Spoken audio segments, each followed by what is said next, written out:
With both sides stuck in a hard stalemate, they knew this war wasn't going to be about taking territory, but about simply wearing each other down. The Allies had plenty of men to expend from its overseas dominions, and the British also started a naval blockade, so Germany couldn't import stuff, like food. Neither side really wanted a long grueling war though, so they both thought of ways to break the deadlock on the Western Front. Idea number 1, new frontiers. When the war first broke out, Australia was quick to take German New Guinea. The Allies also quickly jumped on Germany's colonies in Africa, and particularly in German East Africa, locals were enlisted as soldiers and carriers by both sides, leading to a tragic loss of life for the native Africans. Some new combatants entered the war as well. The Allies' new friends were Italy and Japan.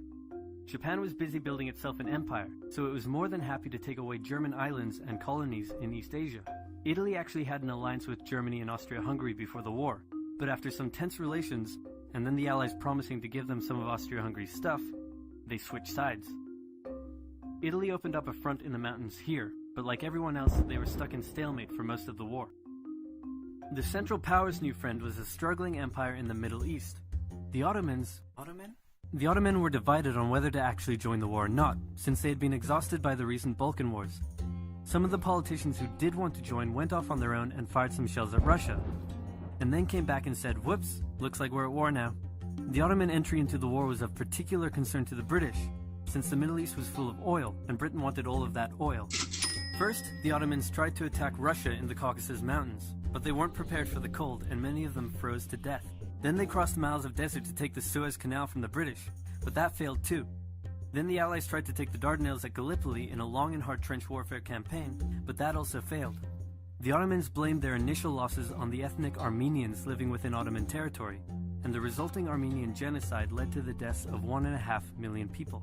Then the Germans sent spies into Afghanistan to try to convince the Arab tribes there to rise up in jihad against the British and attack India. But that plan failed, partly because the spies got bored, brewed their own alcohol, and got drunk, which is a bad thing to do in Afghanistan.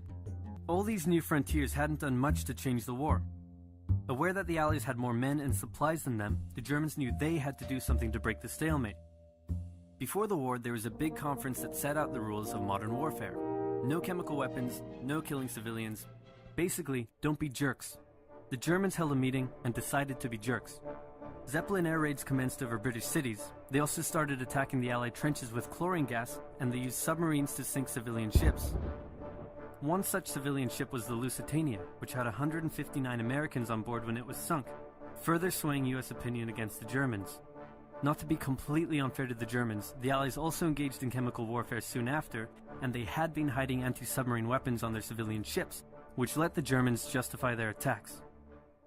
Meanwhile, Austria-Hungary still hadn't dealt with Serbia, so the Central Powers enlisted some help. Bulgaria wished it was bigger and was still bitter about losing the Second Balkan War. The Central Powers promised to make all of Bulgaria's wildest dreams come true if they helped, so they signed on, and together they knocked out Serbia.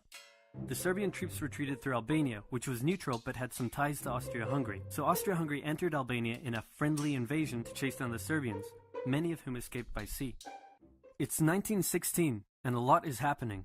As if they didn't have enough enemies already, Germany added one more to the list. Portugal had been getting a bit chummy with the Allies behind the scenes, and Germany didn't like that one bit.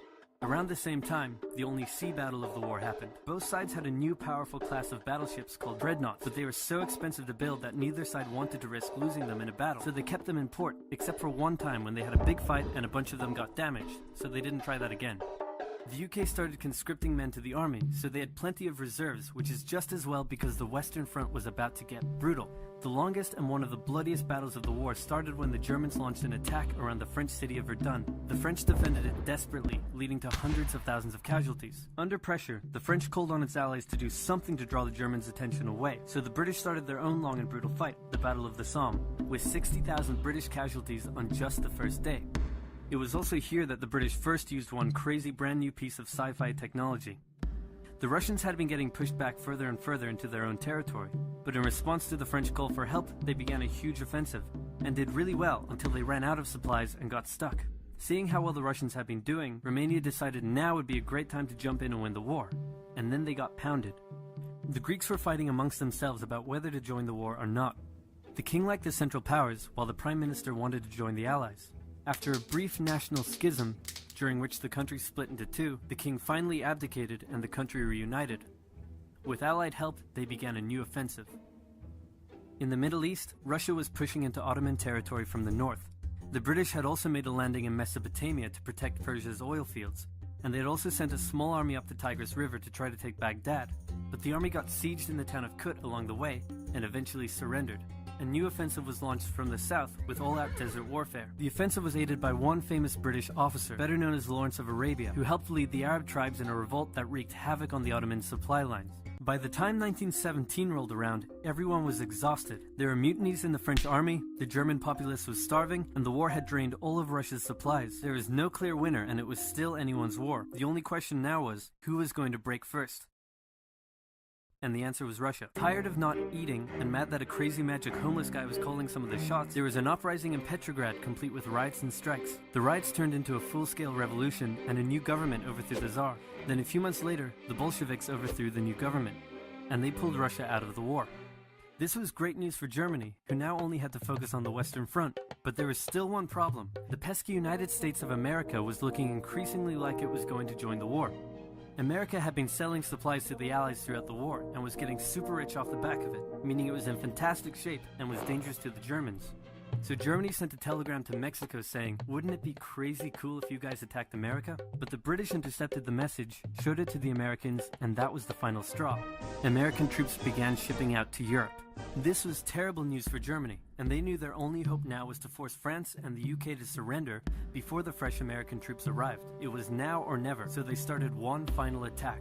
They converged their troops and hit hard at the Somme and pushed the Allies back. They hit a second time further north, then again and again. With each hit, the Germans were spending more and more resources, while the Allies were getting better and better at repelling their attacks. By the fifth punch, the Allies held the line and even pushed back. With American troops now arriving in larger numbers, the Allies launched a counterattack, and that was it. The Central Powers were being pushed back on all fronts.